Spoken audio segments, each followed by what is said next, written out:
Assalamualaikum, sahabat-sahabatku.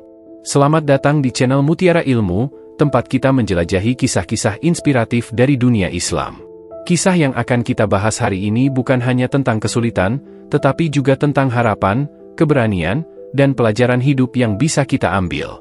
Dari pengalaman pahit yang dihadapi hingga momen-momen indah yang mengubah hidupnya, kita akan melihat bagaimana keteguhan iman bisa membawa seseorang menuju kebangkitan. Jadi, pastikan kalian tidak melewatkan detail-detail penting dalam cerita ini. Siapkan diri kalian untuk terinspirasi dan mari kita mulai perjalanan ini bersama-sama. Jangan lupa untuk subscribe dan aktifkan notifikasi, agar kalian tidak ketinggalan konten-konten menarik yang akan kami hadirkan. Bicara tentang bangsa Yahudi, pasti yang akan berkaitan dengan itu adalah Bani Israel. Bani Israel ini memiliki kisah yang cukup terkenal dan sering disebutkan di dalam Al-Quran. Ternyata, teman-teman, di dalam Al-Quran, Allah Subhanahu wa Ta'ala berjanji 3 hal kepada Yahudi, dan 3 janji itu 2 telah terjadi dan 1 belum terjadi. Maka, apakah kira-kira janji Allah Subhanahu wa Ta'ala itu? Untuk itu, di video kali ini kita akan membahas tentang 3 janji Allah kepada Yahudi. Assalamualaikum warahmatullahi wabarakatuh, Sobat Jazirah Ilmu yang dimuliakan Allah. Semoga kita selalu dalam keadaan sehat walafiat. Amin ya Robbal Alamin. Yahudi merupakan suku bangsa yang merangkap sebagai agama juga. Kata Yahudi diambil dari salah satu marga dari 12 leluhur suku Israel yang paling banyak keturunannya, yaitu Yahuda atau Yehuda. Nah, Yahuda ini adalah salah satu dari 12 anaknya Nabi Yakub alaihissalam, yang Nabi Yakub sendiri diperkirakan hidup sekitar abad ke-18 sebelum Masehi.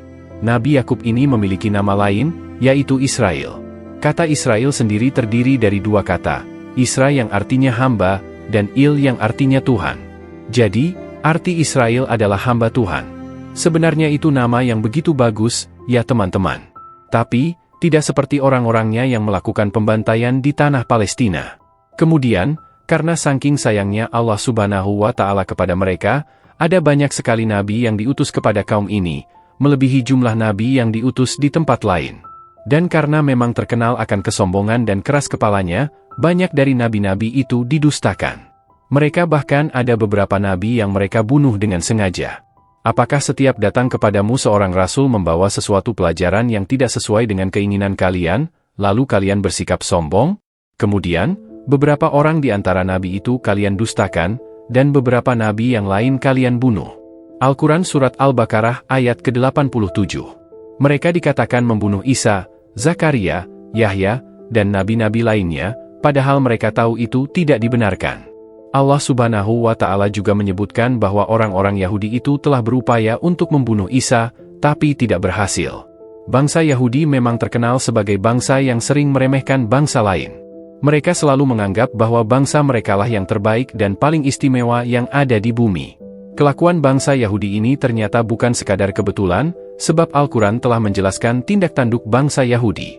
Allah Subhanahu wa Ta'ala berfirman, dan telah kami tetapkan terhadap Bani Israel dalam kitab itu, sesungguhnya kamu, Bani Israel, akan membuat kerusakan di bumi ini 2 kali dan pasti kamu akan menyombongkan diri dengan kesombongan yang besar. Maka apabila datang saat hukuman kejahatan yang pertama dari kejahatan itu, kami mendatangkan kepadamu hamba-hamba kami yang mempunyai kekuatan besar, lalu mereka mencarimu keluar masuk kampung ke seluruh negeri, dan itulah ketetapan yang pasti terlaksana. Al-Quran Surat Al-Isra ayat ke-4-5. Ayat itu diturunkan di Mekah, jauh sebelum kaum muslimin punya kekuatan di Madinah. Dalam sejarah yang tercatat, bangsa Yahudi ini telah berkali-kali mengalami kehancuran sebelum datangnya Islam. Dahulu kala, keberadaan bangsa Yahudi pernah hampir punah oleh kekuatan Babilonia dan Romawi.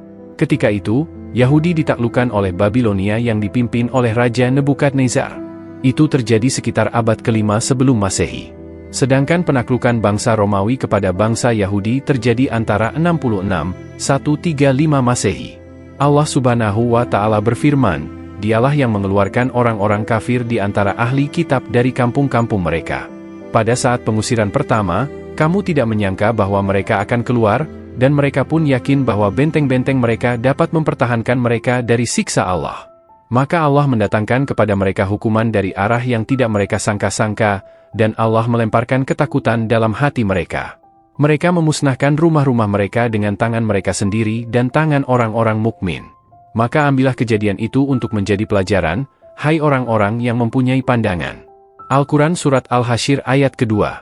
Pengusiran dan kehancuran bangsa Yahudi yang pertama kali mengakibatkan orang-orang Yahudi terpecah dan tersebar ke seluruh negeri. Teman-temanku seiman, janji Allah Subhanahu wa Ta'ala yang kedua kepada kaum Yahudi adalah Allah Subhanahu wa Ta'ala kasih mereka giliran untuk menguasai dunia. Setelah sebelumnya, bangsa Yahudi ini berhasil dilululantakkan, Allah Subhanahu wa Ta'ala berjanji kepada Yahudi untuk memberikan kesempatan kepada mereka bangkit lagi dengan kebangkitan yang luar biasa. Jika kita lihat di zaman sekarang, kaum Yahudi ini sekarang sedang menguasai dunia. Hampir seluruh lini mereka berhasil kuasai, seperti bidang ekonomi, sosial, politik, dan pemerintahan. Hal ini dibuktikan dalam surat Al-Isra. Allah Subhanahu wa Ta'ala berfirman, "Kemudian kami berikan kepadamu giliran untuk mengalahkan mereka kembali dan kami membantumu dengan harta kekayaan dan anak-anak, dan kami jadikan kamu kelompok yang lebih besar." Al-Quran Surat Al-Isra ayat ke-6. Jika kita mendengar ayat tersebut, bukti nyatanya bisa kita lihat bahwa benua Amerika, yang memiliki hanya 2% orang-orang Yahudi di sana, tapi sebagian besar Yahudi berhasil menguasai Amerika. Dan tak hanya itu, teman-teman, saat ini teknologi-teknologi canggih yang ada di dunia sekarang, sebagian besar diciptakan oleh orang Yahudi. Kini terbukti janji Allah Subhanahu wa Ta'ala yang kedua, bangsa Yahudi berhasil membalas sakit hatinya dengan menduduki kembali negeri Syam atau Palestina. Bahkan, bangsa Yahudi berhasil mengalahkan pengaruh kaum muslimin di wilayah tersebut. Lalu, yang tadinya bangsa Yahudi ini mengungsi ke beberapa negara, kini mereka pada berbondong-bondong pulang ke tanah Palestina. Kepulangan mereka ke negeri yang dijanjikan itu tak bisa dicegah dan dihalau oleh kaum muslimin. Kesombongan bangsa Yahudi makin meningkat manakala ekonomi dan militer mereka di-backing oleh Barat. Derita umat Islam di Palestina karena dijajah oleh bangsa Yahudi membuat sedih umat Islam di seluruh penjuru dunia. Kekejian yang dilakukan Yahudi Israel hanya akan mempercepat datangnya siksaan dan hukuman Allah Subhanahu wa Ta'ala. Hal ini sebagaimana yang telah dijanjikan Allah yang dijelaskan di dalam Al-Quran, "Jika kamu berbuat baik, berarti kamu berbuat baik bagi dirimu sendiri.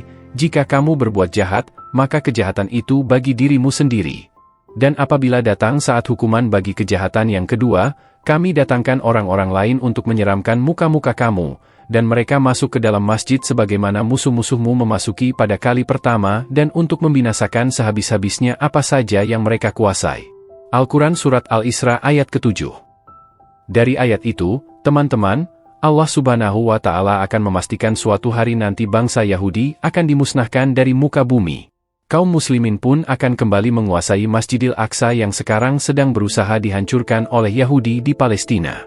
Dan konon, menurut berita yang beredar, usaha penghancuran Masjidil Aqsa itu ada dua sebab. Sebab yang pertama, karena menurut pemahaman mereka, di bawah tanah Masjidil Aqsa ada kuil Sulaiman. Yahudi berusaha mengeluarkan kuil tersebut dari dalam tanah, yang nantinya akan mengakibatkan rubuhnya Masjidil Aqsa. Sebab yang kedua, karena Yahudi memang sengaja menyulut emosi seluruh umat Islam di dunia. Di hari menjelang kiamat nanti, kaum muslimin akan merebut kembali tanah Palestina dan Masjidil Aqsa, yang ketika itu kaum muslimin di seluruh dunia akan dipimpin oleh salah seorang keturunan Rasulullah Shallallahu Alaihi Wasallam, yaitu Imam Al-Mahdi. Janji ketiga ini masih belum terjadi dan pasti akan terjadi. Palestina dan Masjidil Aqsa akan dikuasai kaum muslimin sebagaimana di masa pemerintahan Umar bin Khattab yang dulu pernah menaklukkan bumi Palestina. Di dalam kitab Taurat sendiri, Allah Subhanahu wa Ta'ala telah memutuskan bahwa Bani Israel akan memasuki bumi yang diberkati, yaitu bumi Palestina. Bahkan, di sana mereka akan mendirikan pemerintahan, tetapi kemudian mereka akan membuat kerusakan besar sehingga menyebabkan Allah Subhanahu wa Ta'ala menghukum mereka dengan cara mengirim hamba-hambanya yang tangguh. Wallahualam bisawab. Jadi, itulah 3 janji Allah kepada Yahudi. Semoga kisah ini bermanfaat. Lebih dan kurangnya, mohon dimaafkan. Yang benar datangnya dari Allah Subhanahu wa Ta'ala, khilaf atau keliru itu datangnya dari saya pribadi sebagai manusia biasa. Sampai ketemu di kisah-kisah seru yang penuh makna selanjutnya. Saya akhiri. Wassalamualaikum warahmatullahi wabarakatuh.